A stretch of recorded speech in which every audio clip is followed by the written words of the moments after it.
on. There it is. All right. How you guys doing? Wow, I am so excited to be here. We are all back and together at Essence Fest. Let's give it a round of applause to be back together again. I'm looking forward to this conversation. I know there's so much I'm going to be able to learn, and we're just going to have a good time. So without further ado, I don't want to keep us waiting. You've already been waiting long enough. Let's please give a warm welcome to Madam Vice President Kamala Harris.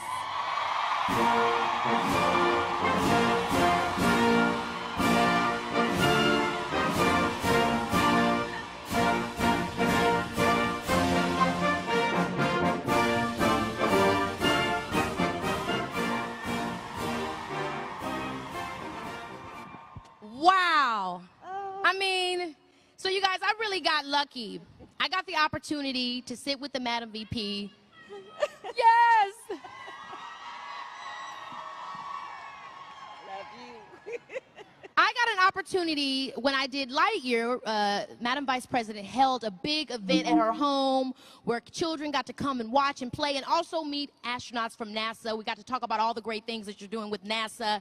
And I got a chance to sit and talk with her and really, you know, kind of get to know her in a really casual way, which I feel really lucky to have gotten that chance. But there was something I wanted to ask you. You know, we have something in common.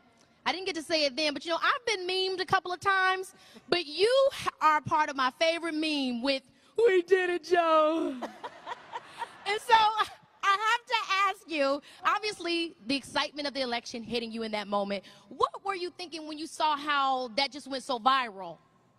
Well, first of all, it is so good to be with you, Keke. Oh. It is so good. And hello, Essence Fest. We're back. We are back. It was, you know, that day. Well, so you'll remember, the election happened, but it took a while for it to be declared. Right. And so my husband and I were staying in Delaware so we could be near the vice president-elect, president-elect at the time. And I work out every morning, and so he and I worked out together, and we were then going back to the house, and he was like, "I'm going to walk a little bit more and cool down." And so he started to walk. I went up to the house, and I went upstairs to go take a shower. Yes. I'm going to give you all kinds of information you weren't expecting. And so I turned on the shower because it was cold. Remember, it was winter. And so I turned on the shower so the water could heat up, and I got a text. And it said, they declared the race. Woo! I ran downstairs. I didn't even turn off the shower. Water bill high. I ran downstairs, and I come out the house. Doug, I'm trying to find my husband. He's down the hall, or down the pathway, and he's got his earbuds in. So I'm there saying, they called the race, and I'm waving at him. And he's just waving back because he's listening to music. He's like, just waving back. And then he came up, and then the president called, Joe Biden called. And so that meme is from my husband standing there videotaping me having the call with the president. We did it, Joe. We did it. You're the president of America. I mean, that's just my favorite clip. But I also have to ask you, right, because I think I have some unrealistic expectations on how it actually is to work in the White House, right? I think a lot of my peers and I, we often talk about it. In our minds, we think it's like, okay, something comes in and you're like, this is what we're going to do, you know. But how is it really on a day-to-day? You know, are you and the president sitting down and strategizing? Are you emailing? What is the process of actually trying to get things done and working there? Well, like I said, I work out every morning. I'll just give you kind of a day in the life. I work out every morning, and I start my day reading the Presidential Daily Brief. We call it the PDB for short. Yeah. Which is classified information generated by our intelligence community about hotspots around the world and threats to our national security. So I read that every morning. And my office in the West Wing is, I don't know how many feet, not very far, you know, a minute to get from my office to the Oval Office. And so often when I arrive at the West Wing, I'll walk down to the Oval Office, and the president and I will have a meeting with the heads of our our intelligence community, including often the Secretary of Defense will be there, the Secretary of State will be there, the Director of the CIA will be there, and we will talk about the threats to our nation and the priorities that we face. And so that is often how the day will start. And then there will be a heavy day to start. Well, yeah, there's a lot of decisions to be made. And then the day will proceed. I'll tell you, one of my favorite days recently was the day that I went over to the Capitol. You see, as the Vice President, I'm also the President of the Senate. And right now in the United States Senate, we have a 50-50 split between Democrats and Republicans.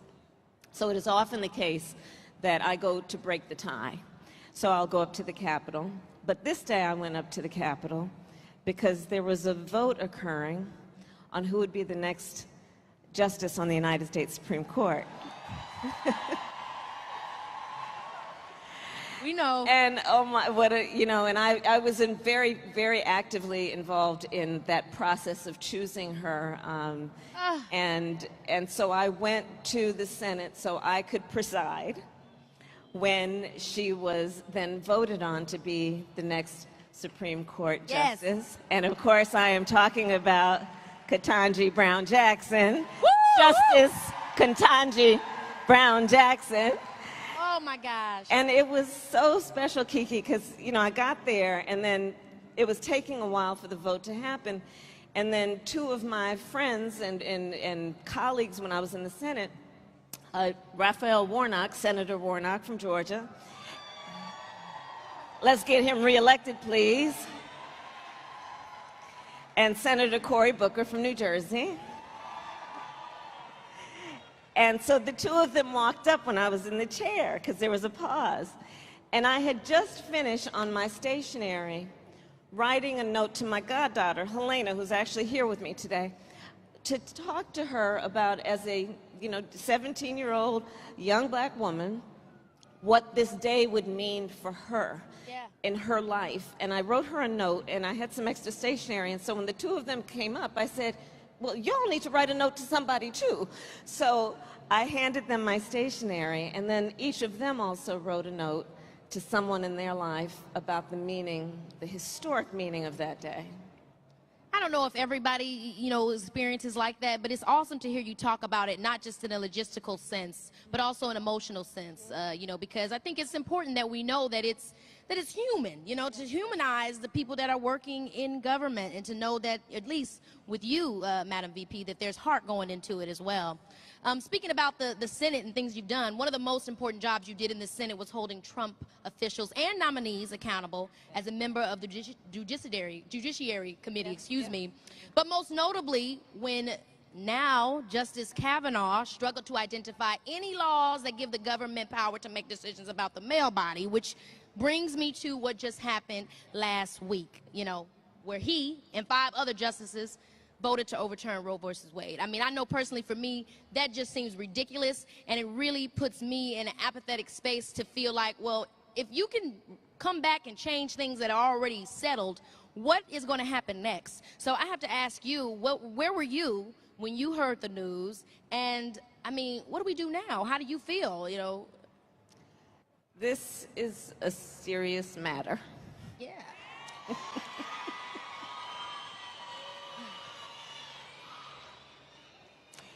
And it requires all of us to speak up, to speak out, and to be active. So I was on my way to Aurora, Illinois, to meet with Congresswoman Lauren Underwood, who is an outstanding member of Congress, because she and I, over the years, when I was in the Senate and now as Vice President, have been working on the issue of maternal mortality, and in particular, Black maternal mortality. Yes. And we've been working on this issue for a very important reason, which is, in the United States, Black women are 3 times more likely to die in connection with childbirth. Native women are twice as likely to die. Rural women, 1.5 more times likely to die. And understand that among all so-called developed nations, we are the worst on this issue. So it has been a long-standing area of focus for me to focus on women's health and safety and well-being. And I've been able to then, as vice president, bring this issue to the stage of the White House to talk about what we need to do to protect and to ensure that women have the resources they need. So, for example, we've been able to encourage states to extend Medicaid coverage postpartum from 2 months to 12 months, because a woman needs support beyond 2 months when she has just given birth to a human being. We deserve these things. We have dealt with the fact that there is racial bias in the healthcare delivery system. And so what we need to do when we recognize that a black woman walking into a clinic or a doctor's office or an emergency room is less likely to be taken seriously. So this is the work we've been doing. We've been looking at it in the context of the unique stressors that women face, and in particular black women face, and what that does to have effects on their health and well-being. So Lauren Underwood and I have been doing this work. I was flying from D.C. to Aurora, Illinois, to meet her in her district, to announce more work that we are doing on maternal health. And wouldn't you know, on the course of that trip, the Supreme Court, with the Dobbs decision, for the first time in the history of our nation, took a constitutional right that had been recognized and took it from the women of America. Took a constitutional right. And what is so outrageous about this on every level is, one, it is the taking of a right that was given and guaranteed, and something that we took for granted to be settled law. So what that means then in terms of what else might be vulnerable that we otherwise thought was settled law, including issues like contraception, including issues like same-sex marriage, including the intimate decisions that people should be able to make about what I call heart and home without government interference. What essentially has happened is the statement has been made that the government has a right to come in your home and tell you as a woman and as a family what you should do with your body. Oh my gosh. And the point has to be this. We have to recognize we're a nation that was founded on certain principles that are grounded in the concept of freedom and liberty. We also know that we've had a history in this country of government trying to claim ownership over human bodies. Yes, that is right. And we had supposedly evolved from that time and that way of thinking. So this is very problematic on so many levels. The impact that it is going to have on women without means, what it will mean for, you know, somebody who has financial means, this is really probably not going to have much of an effect on them. But imagine that the facts are, the majority of women who get an abortion, the majority are mothers. So if she has to leave her state to go for the reproductive health care she needs, we're looking at the fact that if she works, which she probably does, she's going to lose time from work, potentially without paid leave. She's going to have to figure out what to do with her kids, and the cost of the child care, at least for overnight, not to mention bus fare or train fare or airfare and a hotel room. All to make one of the most intimate decisions that she should have a right to make without government interference, that she should have a right to make with her pastor or her priest or her rabbi and her family, but not getting permission from the government. And it's awesome to hear you say these things. I knew, in my heart, I knew that you would feel this way. But I just wonder then what we can do. You know, what does, you know what I mean? On one end, I'm looking at you and I know that, yeah, there has been evolution, that things have changed. We talk about our justice. You know, we talk about 8 years or however so ago when we had Obama in office, and we see that things are somewhat different. But then now there's all this delayed response to what we've experienced, you know, these 4 years prior. And I just, you know, how do we move beyond the apathy that this gives us? What are we now then, what can our move be? So first I'll say this, you know, I did an analysis trying to look at the states that are attacking a woman's right to choose and the states that are attacking voting rights. And there is an interesting intersection. At least 11 states are doing both at the same time. No surprise there, right, guys? No surprise there.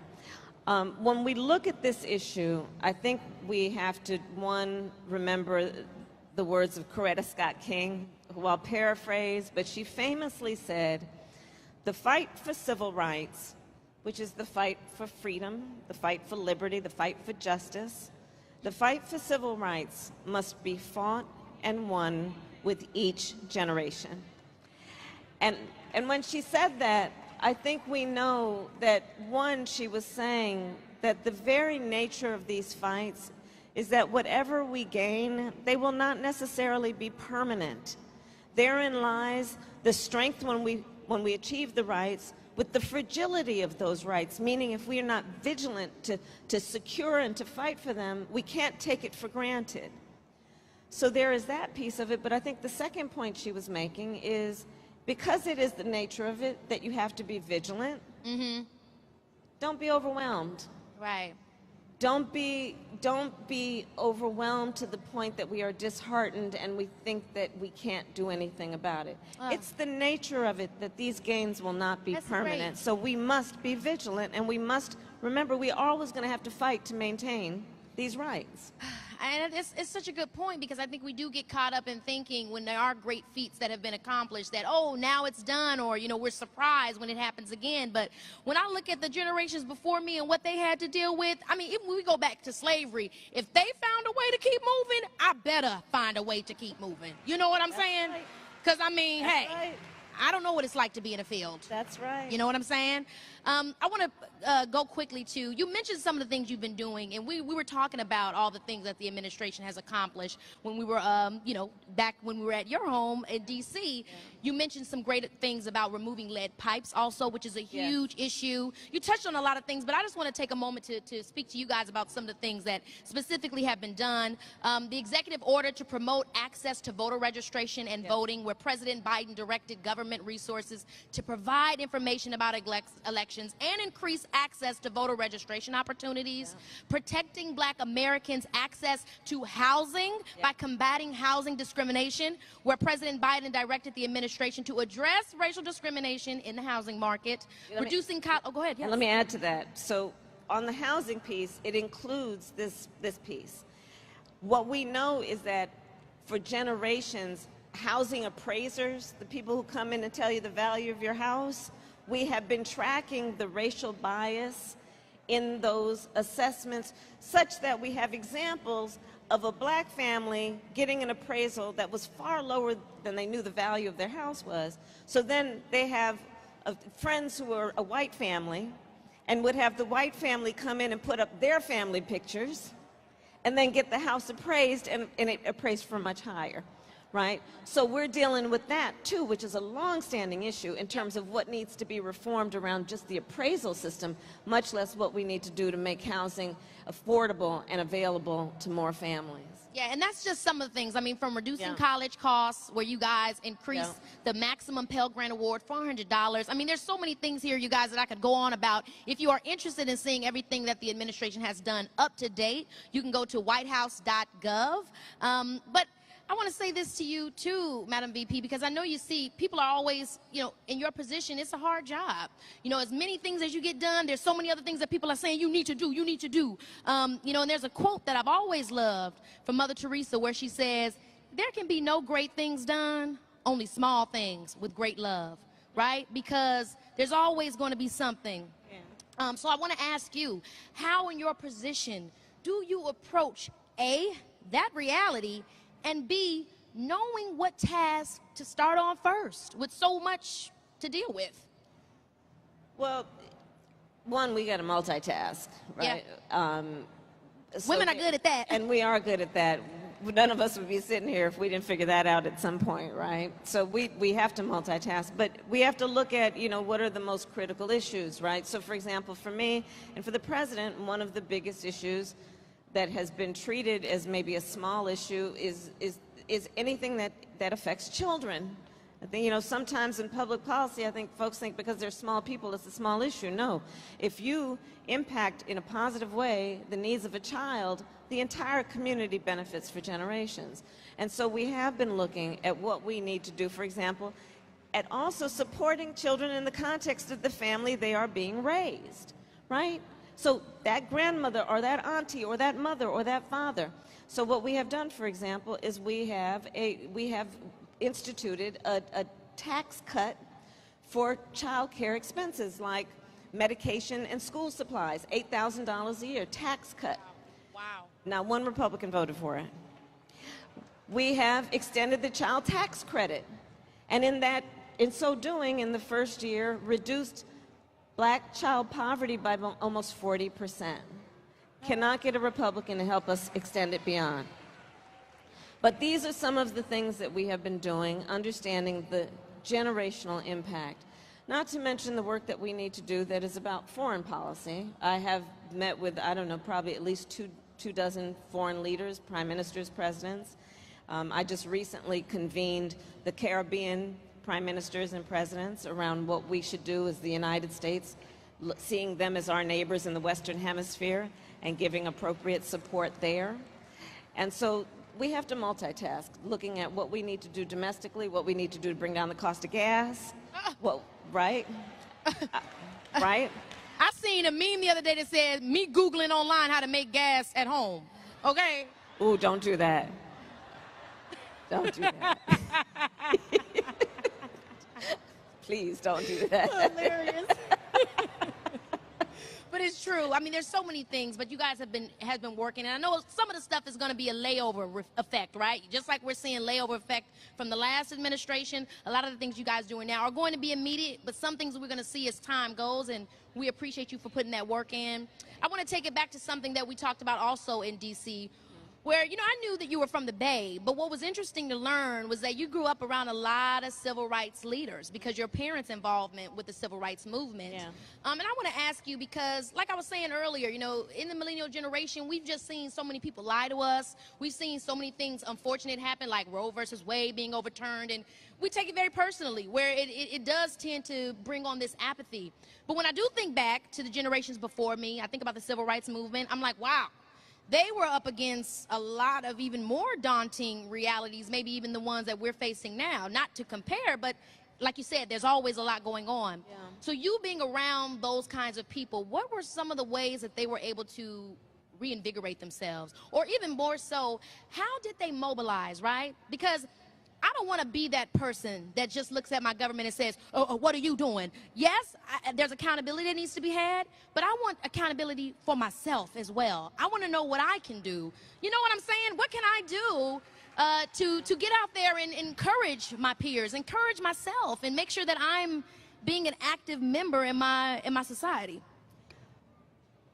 First and foremost, and I'll need to say it to you, Keke, because you really do use your voice in such an extraordinary way. No, you really do. You really do. Thank you so much. You have the courage to speak out, and you're not concerned about putting your finger in the air to see if it's popular. You speak truth, and I really appreciate and respect and admire that. Thank you. But I will say, let's not discount what young leaders are doing right now, because there's a lot of extraordinary leadership happening from our young leaders. And, you know, when I think about the civil rights movement and my parents and what they were doing, you know, they were in their 20s. Don't forget, Dr. King was a very young man.